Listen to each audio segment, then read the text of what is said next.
Speaking uchun dam oshirish, ravon gapira olish va xatolarimizni o'zimiz bilan o'zimiz bartaraf qila olish uchun aniq bir mashq bor. Bilaman, siz minglab texnikalar ko'rgansiz, minglab videolar ko'rgansiz speaking haqida, lekin birortasi sizga yetarlicha yordam bermagan bo'lishi mumkin. Bugun mana shuni biz to'xtatamiz. Assalomu alaykum do'stlar, ismim Muxtasar, 7 yillik tajribaga ega xalqaro ingliz tili o'qituvchisiman. Shu kungacha 5 minglab o'quvchilarimda 0 dan to C1 gacha olib chiqqanman va sizlarga ham yordam bermoqchiman. IELTS balim 8 va speakingni ham 8 ni qo'lga kiritganman. Menga to'g'ri ChatGPT u paytda yordam bermagan, chunki faqat do'stlarimga tayanardim va bu meni bir tomondan xatoyim bo'lgan. Aynan bugun sizga turli xil nazariya texnikalarni emas, balki haqiqiy bir texnikani olib, mashqda sizlarga bittalab ko'rsatib bermoqchiman. Ya'ni ChatGPT ni biz o'zimizga speaking partner qilib olamiz. Bilaman, orangizda balki ChatGPT ni allaqachon speaking partner qilib ishlatadiganlar bordir. Ammo bundan yana ham maksimal foyda ola olishimiz uchun biz nima qilishimiz kerak? Hammasini aytib beraman. Hozir sizga ikkita farqni aytaman. Ya'ni men masalan 2021-yilda birinchi marta IELTS topshirgan bo'lsam, overall balim 7 bo'lgan o'sha paytda, ammo speaking 6 bo'lgan. To'g'risini aytaman, bahona emas, do'stim, ya'ni men bilan birga praktika qiladigan partnyorim ning bali aslida 6-5,5 edi. Shu sababdan ham, ya'ni u bilan praktika qilganimdan keyin meni balim tushgan, uniki esa ko'tarilib imtihonda 7 olgan. Ha, afsuski bu bo'ladigan narsa. Ya'ni siz kim bilan suhbat qiladigan bo'lsangiz, undagi xatolarni, undagi speechidagi so'zlarni, vocabulary hamma narsasini o'zingizga olasiz va o'zingizdagisini berasiz. Siz buni xohlab qilmaysiz, lekin bu tabiiy amalga oshadigan jarayon. Ya'ni bu har qanday researchda isbotlangan, ya'ni mirror hisoblanadi. Siz o'sha insonni aks ettirib borar ekansiz. Shuning uchun ham siz yoningizdagi partnyor tanlashda ehtiyot bo'lishingiz, hech bo'lmaganda sizdan 2 ball yoki 1 ball yuqori bo'lgan odam bilan speaking qilishingiz yoki umuman odam bilan speaking qilmasdan ChatGPT bilan qilishingiz kerak. Ayniqsa bu introvert deb ataydiganligi o'zini to'g'ri keladi, chunki siz agar uyaladigan bo'lsangiz, masalan, kimdir ustimdan kuladi deb qo'rqadigan bo'lsangiz, bu juda ham yaxshi start bo'ladi sizga. So, let's get started.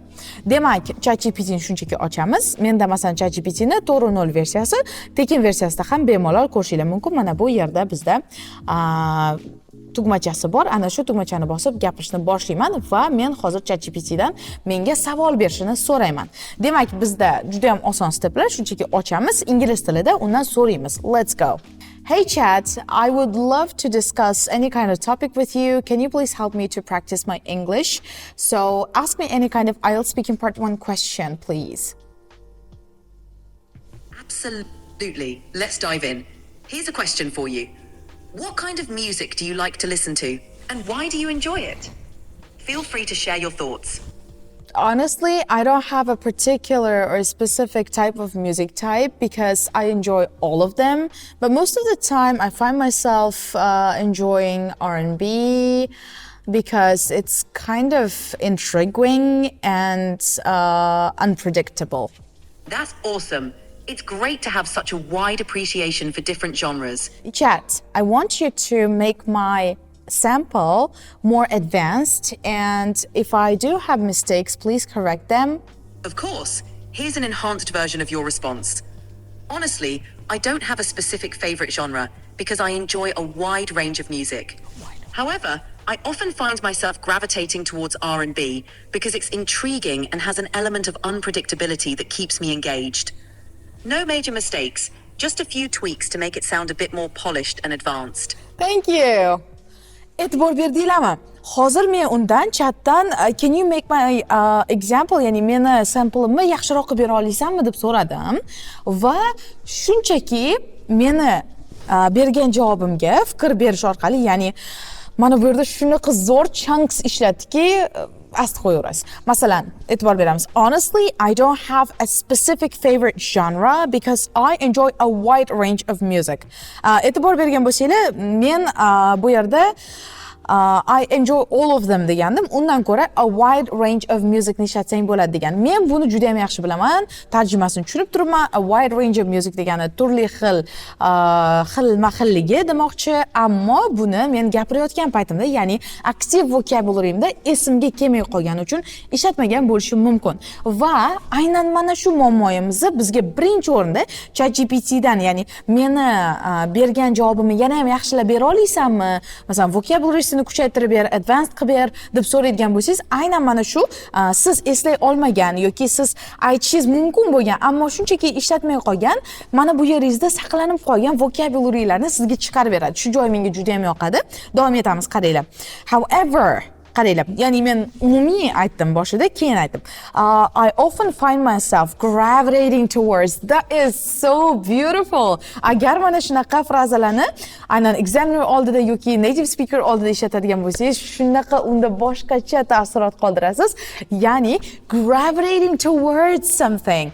Ya'ni o'sha narsaga tortilib ketayotganimni his qilaman. Sezgan bo'lsanglar, I find myself dedim o'zim speechimda.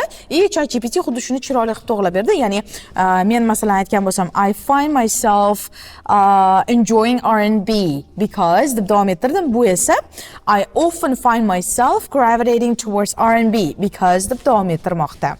Ya'ni o'rganishimiz kerak bo'lgan narsa juda ham ko'p. Qancha ko'p siz o'sha gaplaringizni to'g'rilab ber yoki yana ham yaxshilab qilib ber degan bo'lsangiz, mana shunaqa chiroyli sizga responslar berishi mumkin. Davom ettiramiz. It's intriguing and it has element of. E'tibor beringlar. Ya'ni it is intriguing deb aytib bo'lganimdan keyin, masalan, oddiygina aytib ketdim. It's kind of intriguing and unpredictable. I just said it's unpredictable, but ChatGPT here specifies. Ya'ni alohida qilib aytyapti. Ya'ni unpredictably that keeps me engaged. That is so beautiful, guys. Now, what I'm going to do here is I'm going to repeat this one more time again. I mean, I'm going to ask ChatGPT to give me the same question, and I am going to answer it one more time again because I'm going to use the chunks that Chat used.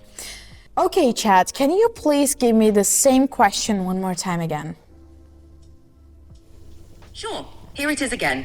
What kind of music do you like to listen to, and why do you enjoy it? Honestly, I don't have a specific type of music that I enjoy. But most of the time, I find myself gravitating towards R&B because it's very intriguing and it has elements of unpredictability, and that keeps me engaged. So, how was it? Is that better than the previous version? That's fantastic. Your answer is clear and well structured. You've made it more advanced and natural. Great job refining it. Thank you. E'tibor beringlar, meni bu safar ancha-muncha maqtadi. Ya'ni e'tibor bergan bo'lsanglar, men ham gravitating towards ni ishlatdim, chunki buni o'zim oldin speakingda ishlatmaganman va hozir ChatGPT bilan birgalikda mashq qilayotgan paytimda u menga eslatgandan keyin mana o'zimni tilimga chiqardim.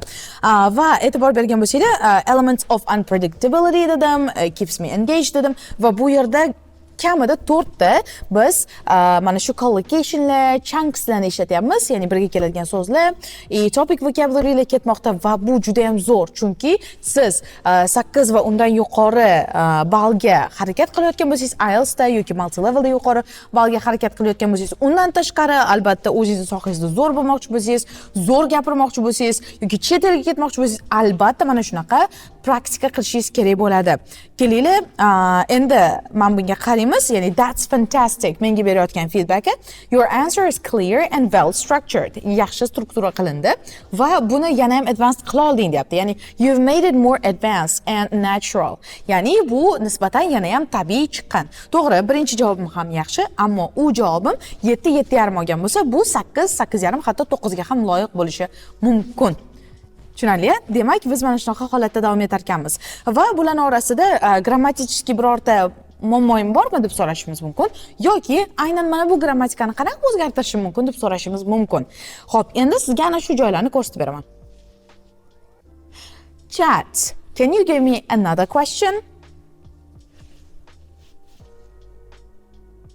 Of course. Here's another part 1 question for you. Do you prefer to read e-books or printed books? and why? Well, I find myself. Okay, I'm not gonna repeat that one more time again. Okay, chat, stop. E'tibor beringlar. I found myself deb yana qayta aytib yubordim. Bu juda ham tabiiy holat. Ya'ni biz ko'pincha hozir grammatika haqida aytayotgandim. Aynan mana shu muammoni aytmoqchiman sizlarga. Ya'ni biz ko'pincha bitta grammatikani overuse qilib yuboramiz. Ya'ni bitta grammatikaga shunchaki tilimiz o'rganib qolgan bo'ladi. I find myself dedim masalan.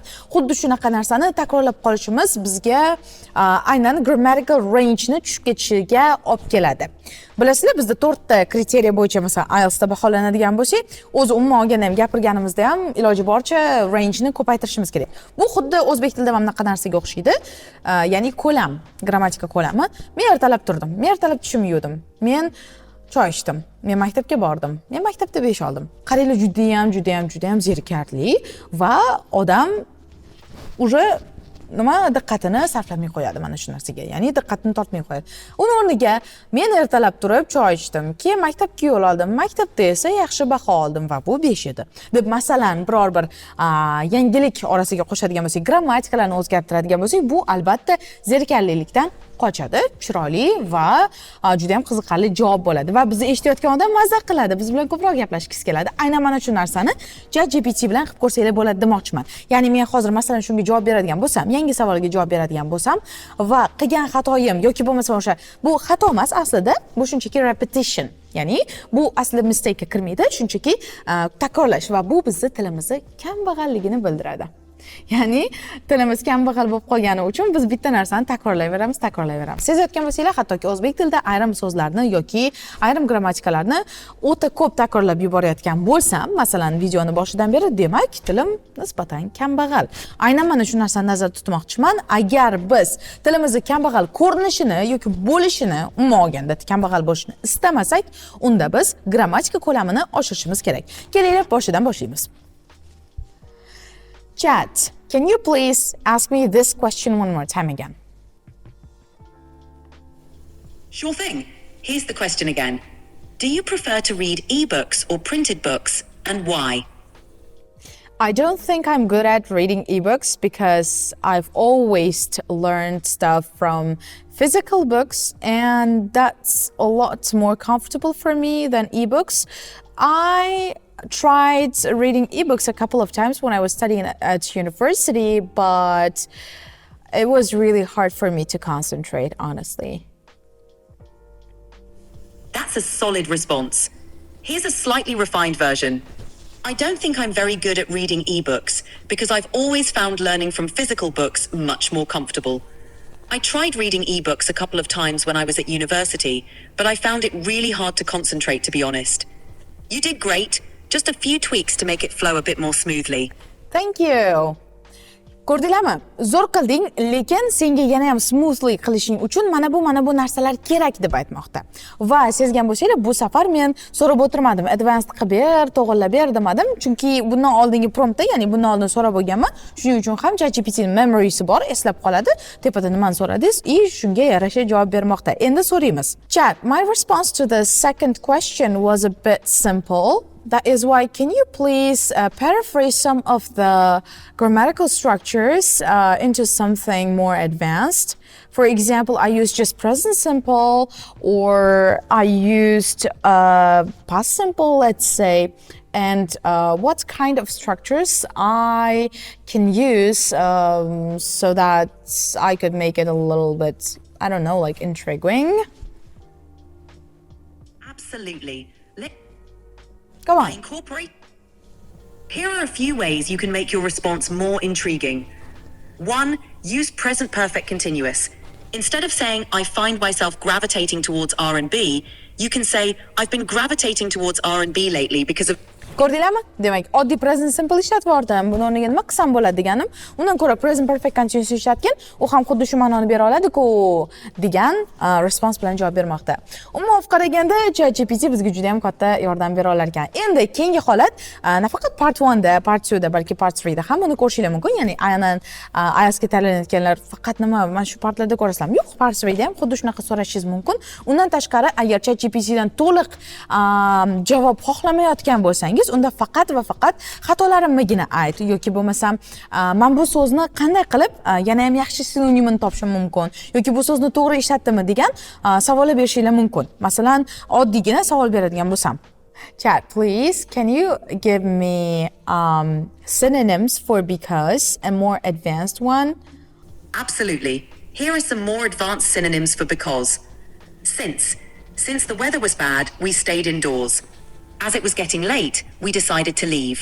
Qaranglar, nafaqat o'zini beryapti, balki misollar bilan ham bermoqda. Demak, mana shunaqa holatda biz amaliyotda foydalanar ekanmiz. To'g'risini aytsam, men hozir sizga ko'rsatganimdan ko'proq ishlayman. Ya'ni, boya birinchi bizda what's your favorite music degan oddiygina savol bo'lsa, men buni qayta so'rayman. Ya'ni, what's your favorite music deb so'radi mendan, undan keyin javob berdim, to'g'rilab javob berdi ChatGPT, undan keyin yana mendan shu savolni so'ra deyman.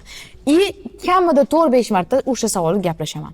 To'g'ri javob bergan bo'lsam, nega? Chunki men aynan o'sha masalan gravitating towards degan mana shu bergan collocation phrasal verbini, mana shunaqa ichidagi chunklarni, collocationlarni yodlab qolishim va eng muhimi, nafaqat yodlab qolish, balki spoken language, ya'ni o'sha gapirilayotgan, aynan mana shu gapirilayotgan og'zaki nutqimga ko'chishi uchun qayta takrorlayman. Bu narsadan umuman erinmayman, ishonmasanglar, o'zingizlar ham qilib ko'ringlar. Mana shu juda ham katta yordam beradi. Ya'ni siz 20 xil savol ko'rganingizdan ko'ra bitta savolga 20 xil javob berib, aynan o'shani ichidagi collocationlarni zo'r qilib o'rganganingiz juda ham katta foyda beradi. Iltimos, bor yo'g'i 10 kun qilib ko'ringlar. Agar 10 kunga yetmayman, chidamayman desanglar, iltimos 2 kungina qilib ko'ringlar. Juda ham yaxshi ko'rib qolasiz va o'zingizdagi o'zgarishni shunchaki bir pasda sezasiz. Ya'ni men o'tirib, masalan, 1-1,5 soatlab gaplashadigan bo'lsam, 1,5 soatdan keyin o'zimni ancha fluent his qilaman, warmed up his qilaman. Chunki to'g'ri, meni IELTSim 8 dir, ya'ni darajam C1 dir, lekin men baribir kundalik turmushimda uydagilar bilan, atrofdagilar bilan faqat va faqat o'zbek tilida gaplashaman. Ya'ni bu meni ingliz tilimni baribir nima qiladi? Sovutib qo'yadi va sovib turgan tanam, ya'ni sportda qizib olishimiz kerak-ku, bu narsa qilishdan xuddi shunaqa qizishib olishimga yordam beradi. Shuning uchun ham doimiy siz gaplashib turishingiz bu sizga har tomonlama foyda bo'ladi va yana bitta foyda tarafi bu til o'rganish sizga kreativ bo'lishga, ya'ni ijodkor bo'lishga va tez qarib ketmasligingizga ham yordam beradi. Shuni bilib qo'ying. Ya'ni nafaqat sertifikat olish uchun, balki bunaqa biologik foydali tomonlari ham mavjud do'stlar. Sizga video foydali bo'lgan bo'lsa va yoqqan bo'lsa juda ham xursandman. Like bosishni unutmanglar, lekin bitta narsa aytishim kerak. Keyingi darsimda sizlarga o'zim tuzib chiqqan Speaking Monthly Tracker'imni bermoqchiman va buni qanday ishlashini ham ko'rsatib bermoqchiman. Agar sizga bu qiziq bo'lsa, bu o'zi nima? Bitta ta'riflab keting, kichkinasiga maqtab keting. Ya'ni bu tracker, shunaqa trackerki, sizni natijangizni aniq qilib beradigan, o'sha 30 kunda masalan, hozir qanaqa darajada bo'lsangiz, masalan, hozir speakingingiz B1 da turgan bo'lsa, B2 kamida B2 plus ga ko'tarib beradigan speaking tracker hisoblanadi va bu 30 kunlik reja hisoblanadi. Va mana shu plan tuzib, siz devoringizga yopishtirib qo'yib, dars qilib ishlaydigan bo'lsangiz, juda ham katta natijalarga erishasiz. Ya'ni kamida bitta daraja ko'tarilishga olib keladi. Va yana qaytaraman, agar sizga bu qiziq bo'lsa, albatta speaking trackerni o'rgating, iltimos, bizga qiziq deb izohlarda yozib qoldiringlar. Agar 1000 ta izoh bo'ladigan bo'lsa, aynan speaking tracker haqida keyingi videoda buni sizlarga ko'rsatib o'rgataman. Thank you so much. Bye for now.